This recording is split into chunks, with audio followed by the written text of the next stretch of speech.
మరి కటకం అనేటువంటి సరిగా పని చేయకపోతే, కటకం సరిగా పని చేయకపోతే కంటిలో రెండు రకాల దోషాలు అనేటువంటి కలగడం అనేటువంటి జరుగుతుంది. కంటిలో కలిగేటువంటి దోషాలు ఏంటివి తీసుకున్నట్టయితే ఇక్కడ కంటికి రెండు రకాల దోషాలు కలుగుతాయి. అవి ఏంటంటే ఒకటి అశ్వదృష్టి, ఒకటి ఏంటంటే అశ్వదృష్టి లేదా మయోపియా అంటారు. హస్వదృష్టి లేదా మయోపియా అంటారు. హస్వదృష్టి లేదా మయోపియా అంటారు. హస్వదృష్టి లేదా మయోపియాగా పేర్కొనడం అనేటువంటి జరుగుతుంది అని. హస్వదృష్టి లేదా మయోపియా, ఒకటి హస్వదృష్టి, రెండోది దీర్ఘ దృష్టిగా పేర్కొనడం జరుగుతుంది. హస్వదృష్టి లేదా మయోపియా, హస్వదృష్టి లేదా మయోపియా. ఒకటి హస్వదృష్టి లేదా మయోపియా, రెండు దీర్ఘ దృష్టి లేదా హైపర్ మెట్రోపియా. హైపర్ మెట్రోపియా అనేటువంటిది రెండు రకాల దోషాలు అనేటువంటి కలగడం జరుగుతుంది. ఏంటిది అశ్వదృష్టి అంటే? ఫర్ ఎగ్జాంపుల్ గా ఇది నేత్రపటలం.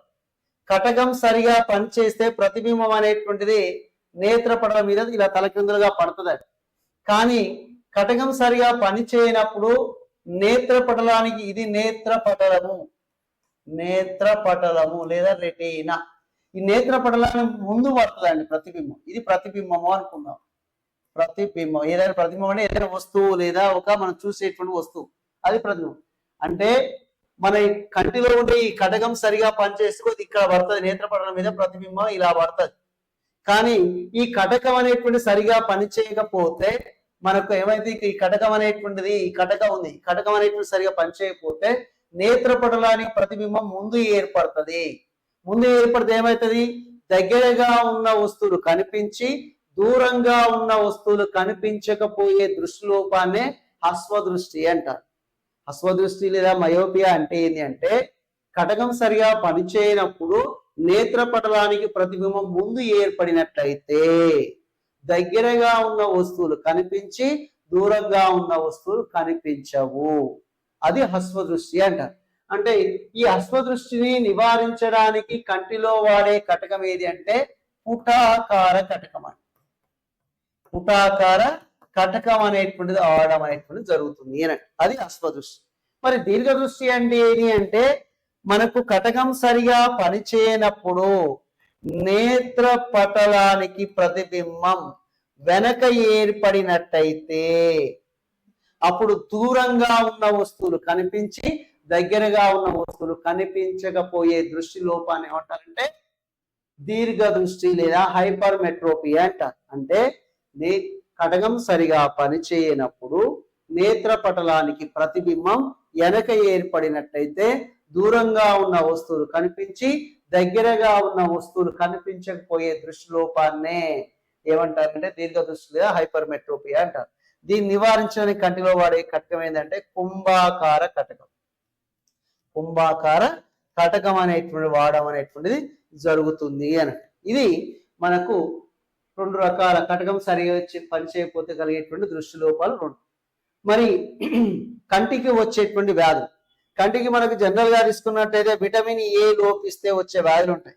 అదేంటంటే ఒకటి రేచీకటి, నైట్ బ్లైండ్నెస్ కానివ్వండి, లేదా మనకు తీసుకున్నట్టయితే పొడి కండ్ల వ్యాధి లేదా జీరాప్థాల్మియా కానివ్వండి, లేదా శుక్ల పటల వ్యాధి లేదా కెరాటో మలేషియా కానీ, ఇవి మూడు కూడా విటమిన్ ఏ లోపం ఫలితంగా కంటికి వచ్చే వ్యాధులు. రేచీకటి అంటే తక్కువ వెలుతురులో వస్తువులు కనిపించకపోవడము. జీరాప్థాల్మి అంటే కంటిలో అశ్రుగ్రంథులు అనేటువంటి అశ్రువులు ఉత్పత్తి చేయకపోవడం వల్ల మనకు కన్ను అనేటువంటి పొడి బారిపోవడం జరుగుతుంది. దాన్ని పొడి కళ్ళ వ్యాధి అంటారు. శుక్లపటల వ్యాధి అంటే శుక్లపటలం అనేటువంటి ఉబ్బి పగిలిపోవడం వల్ల శాశ్వత అంధత్వం అనేటువంటి వస్తుంది. దాన్ని శుక్లపటల వ్యాధిగా పేర్కొంటారు అని. అంటే కన్ను అనే విటమిన్ ఏ లోపిస్తే నేత్రానికి వచ్చే వ్యాధులు ఇవి. మరి విటమిన్ ఏతో సంబంధం లేకుండా నేత్రానికి వచ్చే వ్యాధులు వివిధ రకాల వ్యాధులు ఉన్నాయి. అవి మనకు విటమిన్ ఏతో సంబంధం లేకుండా వచ్చే ట్రకోమా కానీ లేదా గ్లకోమా కానీ, 3 కంజక్టివైటిస్ కానీ, స్ట్రాబిస్మస్ కానీ,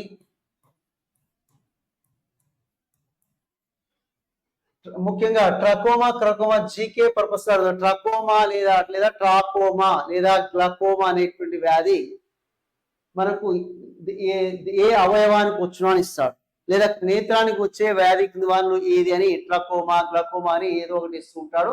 ఇవి ఎక్కువ జీకే పర్పస్ లో ఎన్నోసార్లు అడగడం అనేటువంటిది కూడా జరిగింది. అది విటమిన్ ఏతో సంబంధం లేకుండా నేత్రానికి వచ్చేటువంటి వ్యాధులుగా చెప్పుకోవడం అనేటువంటిది జరుగుతుంది అని. అది టోటల్ గా నేత్రానికి సంబంధించిన సమాచారం. నెక్స్ట్ మనం తీసుకున్నట్టయితే చెవి గురించి చూద్దాం. చెవికి సంబంధించి తీసుకున్నట్టయితే ఫస్ట్ ఆఫ్ ఆల్ చెవి. మరి చెవి అనేటువంటిది శబ్దగ్రాహకంగానే కాకుండా, ఈ శబ్దగ్రాహకంగా పనిచేస్తుందని శబ్దగ్రాహకంగానే కాకుండా సమతా స్థితి అవయవంగా పనిచేసేటువంటిది ఏది అంటే చెవిగా పేర్కొనడం అనేటువంటిది జరుగుతుంది. మనకి చెవిలో ముఖ్యంగా తీసుకున్నట్టయితే 3 భాగాలు అనేటువంటివి ఉంటాయి. ఒకటి ఏంటంటే బాహ్య చెవి అని, 2 మధ్య చెవి అని, 3 లోపలి చెవి అని 3 భాగాలు ఉంటాయి. బాహ్య చెవి, మధ్య చెవి, లోపలి చెవి అనేటువంటి 3 భాగాలు ఉంటాయి. దానిలో తీసుకున్నట్టయితే బాహ్య చెవి. బాహ్య చెవి అంటే ఇలా ఉంటుందండి, ఇదే బాహ్య చెవి.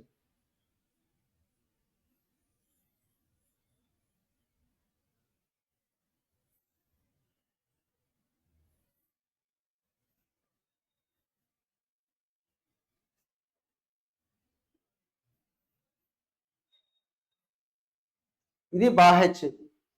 ఇది బాహ్య చెవి అంటారు, బాహ్య చెవి. ఇది మధ్య చెవి, మధ్య చెవి. మనకు తీసుకున్నట్టయితే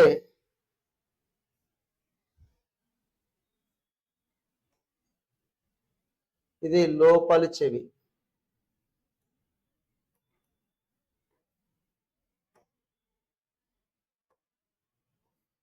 లోపలి చెవి.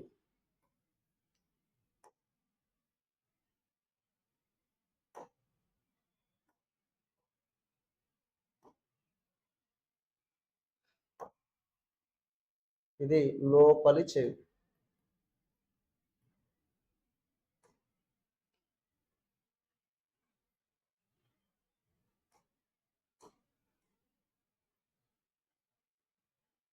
లోపలి చెవి, బాహ్య చెవి, మధ్య చెవి, లోపలి చెవి. ఇక్కడ మనకు పటంలో కనిపిస్తుంది ఇది బాహ్య చెవి. ఇలా బాహ్య చెవి, ఇదంతా కూడా బాహ్య చెవి. బాహ్య చెవి అంటే ఈ బాహ్య చెవి అనేటువంటి బయటికి కనిపించేటువంటి ఈ భాగాన్ని బాహ్య చెవిగా పేర్కొనడం అనేటువంటి జరుగుతుంది. ఈ బాహ్య చెవి అనేటువంటి స్థితిస్థాపక మృదులాస్థి చేత నిర్మితం కాబడేటువంటి నిర్మాణం ఇక్కడ. ఈ బాహ్య చెవి అనేటువంటి మనకు తీసుకున్నట్టయితే ఈ బాహ్య చెవిలో మనకు గ్రంథులు, మన బాహ్య చెవిలో మనకు కనిపించేటువంటి గ్రంథులు అనేటువంటి ఉంటాయి. బాహ్య చెవిలో ఏముంటాయంటే ఉండే గ్రంథులు సిరూమినస్ గ్రంథులు, సిరూమినస్ గ్రంథులు, సిరూమినస్ గ్రంథులు ఉంటాయి. సెబేషియస్ గ్రంథులు అనేటువంటివి ఉంటాయి, సెబేషియస్ గ్రంథులు ఉంటాయి. మరియు రోమాలు అనేటువంటివి ఉంటాయి, రోమాలు అనేటువంటివి కూడా ఉంటాయి. ఇవి ఏం చేస్తాయంటే అంటే జనరల్ గా బాహ్య చెవి తీసుకున్నట్టయితే శబ్ద తరంగాలను కేంద్రీకరించడంలో తోడ్పడేది ఏంటంటే బాహ్య చెవి. బాహ్య చెవి అనేటువంటి స్థితిస్థాపక మృదులాస్థి చేత నిర్మితమై ఉంటుంది. బాహ్య చెవిని దొప్ప లేదా పిన్న అని కూడా పిలుస్తూ ఉంటారు. ఈ బాహ్య చెవిలో రోమాలు కానీ, సిరూమినస్ గ్రంథులు కానీ, సెబేషియస్ గ్రంథులు కానీ ఉంటవి. ఇవి ఏం చేస్తాయంటే చెవిలోకి దుమ్ము ధూళి కానివ్వండి ప్రవేశించకుండా మనకు రోమాలు కానీ, సిరూమినస్ గ్రంథులు కానీ, సెబేషియస్ గ్రంథులు కానీ తోడ్పడతవి. ఈ సిరూమినస్ గ్రంథులు అనేవి సిరూమిన్ లేదా అనేటువంటి ఒక వ్యాక్స్ లాంటి పదార్థాన్ని స్రవించడం అనేటువంటిది కూడా జరుగుతుంది. ఈ బాహ్య చెవి అనేటువంటి మధ్య చెవితో కలపబడే కుహరాన్నే బాహ్య శ్రవణ కుహరము అంటారు.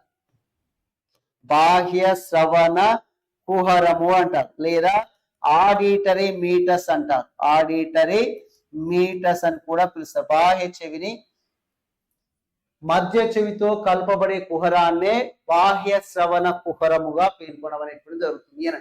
ఈ బాహ్య చెవి చివరన ఉండేటువంటి ఒక శంకు ఆకారంలో పలుచని నిర్మాణాన్ని ఏమంటారంటే కర్ణబేరి లేదా టింపాని అంటారు. ఇక్కడ ఉండేటువంటి కర్ణబేరి త్వచము అంటారు. కర్ణబేరి త్వచము లేదా టింపాని అని పిలుస్తూ ఉంటారు. కర్ణబేరి లేదా టింపానిగా పేర్కొనబడేటువంటి జరుగుతుంది అన్నట్టు. ఈ బాహ్య చెవి మధ్య చెవిని నోటి లేదా నోరుతో లేదా గ్రసనితో కలపబడేటువంటి నాళం ఉంటుంది. దీన్ని యూస్టాచియన్ నాళము అంటారు. యూస్టాచియన్ నాళం. మధ్య చెవిని నోటి కుహరము లేదా గ్రసనితో కలపబడే కుహరాన్నే యూస్టాచియన్ నాళంగా పేర్కొనబడేటువంటి జరుగుతుంది. ఈ యూస్టాచియన్ నాళం యొక్క విధి ఏంటి అంటే కర్ణబేరికి ఇరువైపులా సమాన పీడనాలు ఉండేటట్లు చేస్తాడు. కర్ణబేరికి ఇరువైపులా సమాన పీడనాలు ఉండేటట్లు చేసేటువంటి నిర్మాణం ఏది అంటే మనకు యూస్టాచియన్ నాళంగా పేర్కొనబడేటువంటి జరుగుతుంది. మరి ఈ యొక్క ఇరువైపులా సమాన పీడనాలు ఉండేటట్టు చేసి మనకు అప్పుడప్పుడు మనం చెవి మించి కొట్టారనుకోండి కింద పడబోతాం.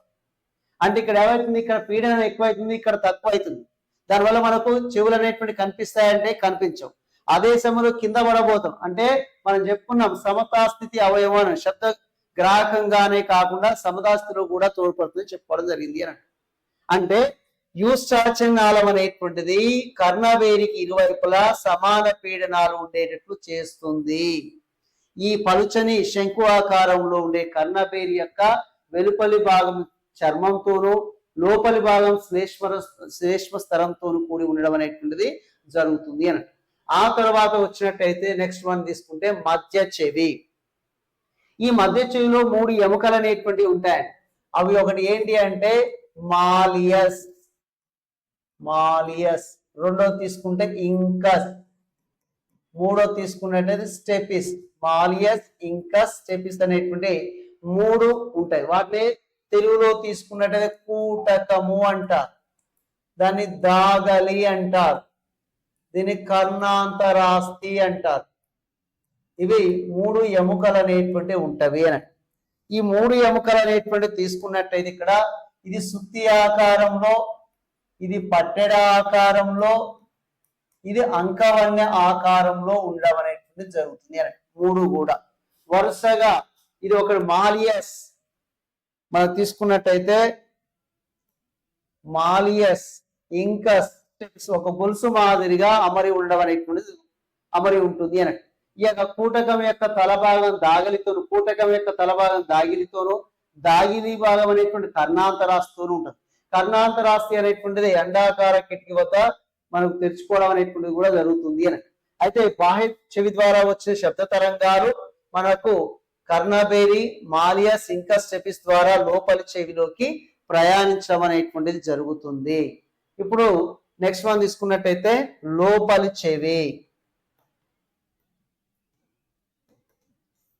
మనకి లోపలి చెవిలో తీసుకున్నట్టయితే మనకు ఉండేటువంటి నిర్మాణాలు ఏంటి అంటే ఒకటి లోపలి చెవిలో 3 భాగాలు అనేటువంటివి ఉంటాయి. అవి ఏంటి అంటే ఇక్కడ లోపలి చెవిలో 3 భాగాలు ఉంటాయి.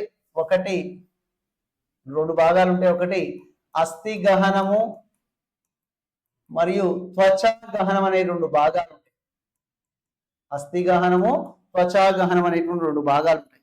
అస్థి గహనమేమో ఎముక చేత నిర్మితం కాబడుతుంది.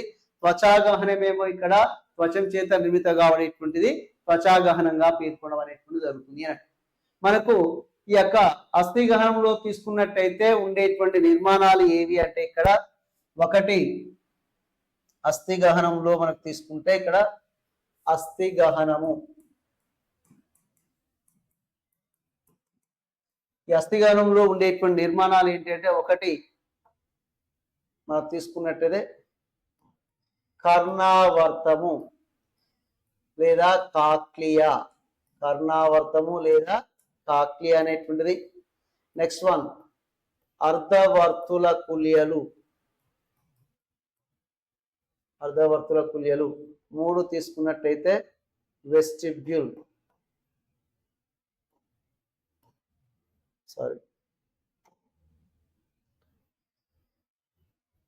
అస్థి అస్థి లోపల చెవిలో అస్థిగణ నిర్మాణం ఉంటుంది. అస్థిగణంలో ముఖ్యంగా మనకు కర్ణావర్తము అనే నిర్మాణం ఉంటుంది. కర్ణావర్తము అనే నిర్మాణం అనేటువంటి ఉంటుంది. కర్ణావర్తం లేదా కాకి అనేటువంటి నిర్మాణం అనేటువంటి ఉంటుంది అని మనకి ఇక్కడ కర్ణావర్తం లేదా కాకియా తీసుకున్నట్టయితే ఇక్కడ మనకు ఇంతకుముందు చెప్పుకున్నట్టుగా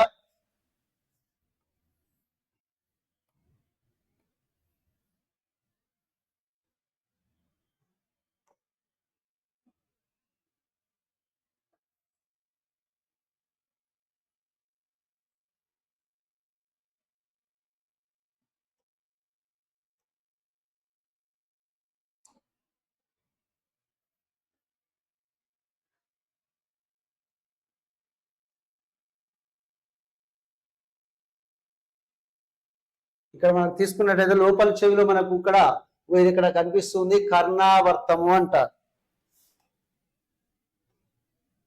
కర్ణావర్తము ఈ భాగాన్ని కర్ణావర్తనము లేదా కాక్లియా అని పిలుస్తారు. లోపలి చెవిలో ఇలా మనకు ఇలా స్ప్రింగ్ మాదిరిగా ఉండేటువంటి నిర్మాణాన్ని ఏమని పిలుస్తున్నా అంటే కర్ణావర్తము లేదా కాక్లియా. ఇక్కడ తీసుకున్నట్టయితే ఇలా ఉంది కర్ణావర్తము లేదా కాక్లియాగా పేర్కొనడం అనేటువంటి జరుగుతుంది అని. ఈ కర్ణావర్తం యొక్క నిర్మాణం పరిశీలించినప్పుడు దీనిలో 3 భాగాలు ఉంటాయి. కర్ణావర్తంలో ఇక్కడ 3 సమాంతర నాళాలు అనేటువంటివి ఉంటాయి. ఆ 3 సమాంతర నాళాలు ఏంటి అంటే ఇక్కడ ఒకటి మనకు తీసుకున్నట్టయితే స్కలా వెస్టిబ్యులా, స్కలా వెస్టిబ్యులా, స్కలా మీడియా, స్కలా టింపాని. ఈ 3 సమాంతర నాళాలు అంటే ఇలా ఇదొక నాళం ఇదొక నాళం ఇదొక నాళం 3 సమాంతర నాళాలు అనేటువంటివి ఉంటాయి. అంటే ఇక్కడ కర్ణావర్తం అనేటువంటిది మనకు ఒక స్ప్రింగ్ మాదిరిగా ఉండేటువంటి నిర్మాణం.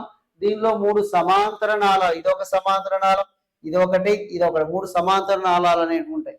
స్కలా వెస్టిబ్యులా, స్కలా మీడియా, స్కలా టింపాని అనేటువంటి 3 సమాంతర నాళాలు అనేటువంటివి ఉండడం అనేటువంటి జరుగుతుంది. ఈ యొక్క స్కలా వెస్టిబ్యులా, స్కలా టింపాన్లో తీసుకున్నట్టయితే పరిలసికా ద్రవం ఉంటుంది.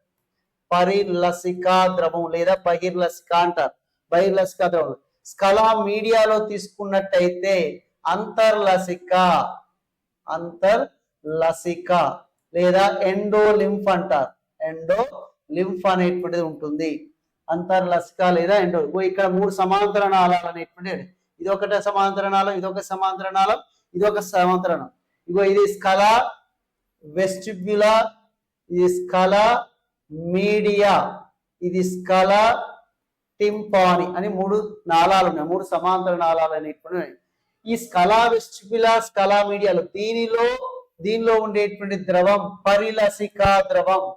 పరిలసిక అంటారు లేదా ఇంగ్లీష్ లో పెరిలింఫ్ అంటారు. పెరిలింఫ్ అనేటువంటి ద్రవ పదార్థం అనేటువంటి ఉంటుంది. అదే ఇక్కడ స్కలా మీడియాలో తీసుకున్నట్టు ఎండోలింఫ్ ఉంటుంది. ఎండోలింఫ్ అనేటువంటి ద్రవ పదార్థం అనేటువంటిది ఉంటుంది అని. అంతర్లసిక అంటారు. ఎండోలింఫ్ లేదా అంతర్లసిక అంటారు. ఈ స్కలా వెస్టిబ్యులాను స్కలా మీడియాను వేరు చేసే త్వచం అనేటువంటి ఉంటది. ఇక్కడ వేరు చేసే త్వచం కనిపిస్తూ ఉంటది. ఈ త్వచాన్ని ఏమని పిలుస్తారంటే మనకు రిసినర్స్ త్వచము అంటారు.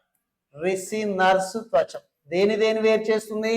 స్కలా వెస్టిబ్యులాను స్కలా మీడియాను వేరు చేసే త్వచమే రిసినర్స్ త్వచము అంటారు అని. అదేవిధంగా స్కలా మీడియాను స్కలా టింపాను వేరు చేసేటువంటి త్వచాన్నే బేసిల్లార్ త్వచము అంటారు. ఏమంటారు? బేసిల్లార్ త్వచముగా పేర్కొంటారు. బేసిల్లార్ త్వచము అంటారు.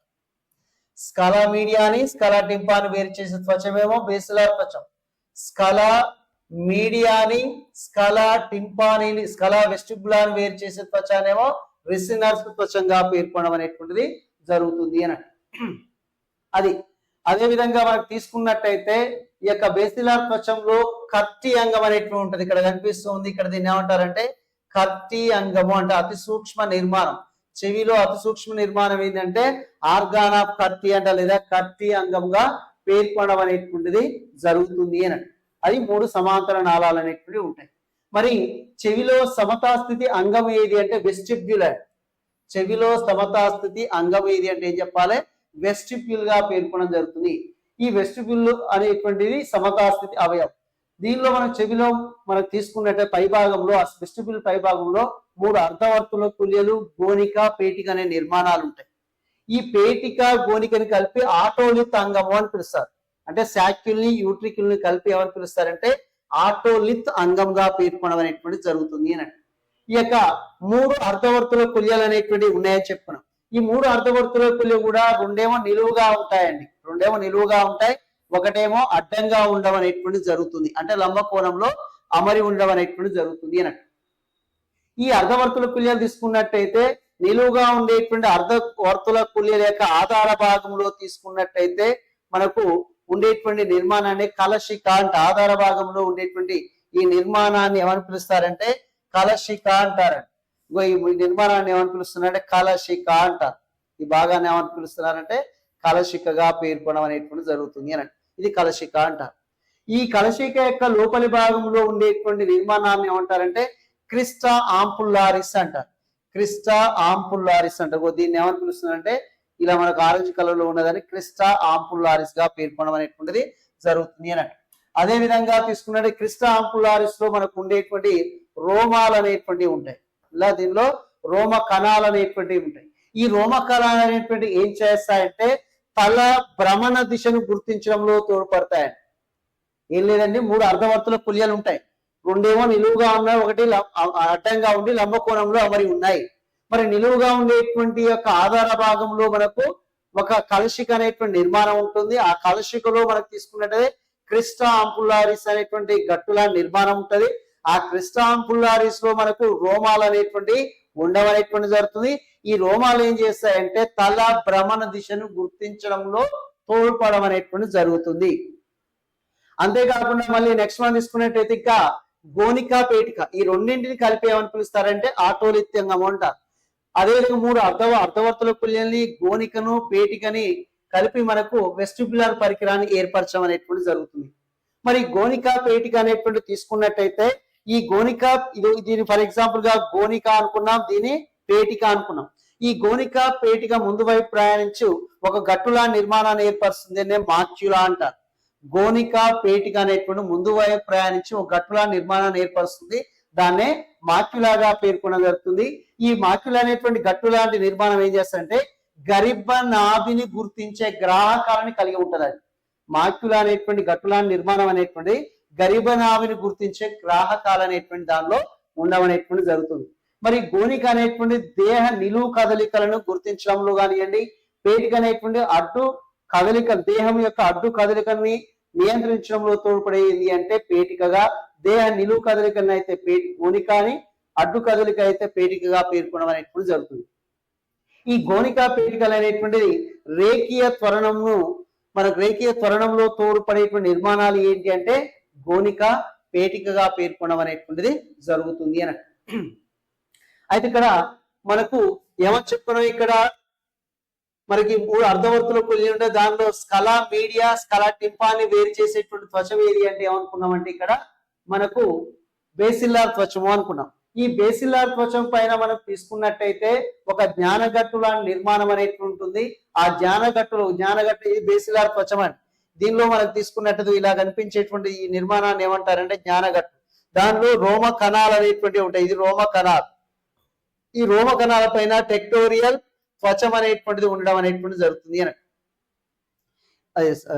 స్టీరియో సీలియా అనేటువంటి ప్రోద్ధతాలు అనేటువంటివి ఉంటాయి. వీటిని ఏమంటారంటే స్టీరియో సీలియా అనేటువంటి ప్రోద్ధతాలు అనేటువంటివి ఉంటాయి. ఈ స్టీరియో సీలియా ప్రోత్తాలను కలుపుతూ టెక్టోరియల్ త్వచం అనేటువంటిది ఉండడం అనేటువంటిది జరుగుతుంది. అయితే మనకు వినికిడి ప్రక్రియ ఎలా వినపడుతుంది అనుకుంటే ఇక్కడ వినికిడి ప్రక్రియ తీసుకుంటే ఇక్కడ వినికిడి ప్రక్రియ తీసుకుంటే మన బాహ్య త్వచం ద్వారా వచ్చే శబ్ద తరంగాలు అనేటువంటి మధ్య చెవి ద్వారా లోపలి చెవి ప్రవేశిస్తుంది. ఈ లోపలి చెవిలో బేసిల్లార్ త్వచం అనేటువంటి నిర్మాణం ఉంటుంది. ఈ బేసిల్లార్ త్వచంలో మనకు అనేకమైన రోమాలు అనేటువంటి ఉన్నాయని చెప్పుకున్నాం. ఇక్కడ మనం తీసుకున్నట్టయితే ఇలాగ రోమాలు అనేటువంటి ఉన్నాయని చెప్పుకున్నాం. అయితే ఇక్కడ ఈ బేసిల్లార్ త్వచం పైన ఉండేటువంటి మనకు రోమాలు ఇలా ఫర్ ఎగ్జాంపుల్ ఇలా రోమాలు ఉన్నాయి. ఇక్కడ ఏమైతుందంటే ఇక్కడ మనకు ద్రవ పదార్థం అనేటువంటి ఉంటుంది. బాహ్య చెవి ద్వారా వచ్చే శబ్ద తరంగాల వల్ల ఇక్కడ ఉన్న అంతర్లసిక పరలసిక ద్రవాలు ఉంటాయని చెప్పుకున్నాం. వాటి కదలిక వల్ల ఈ రోమాలు అనేటువంటి కదలడం అనేటువంటి జరుగుతుంది.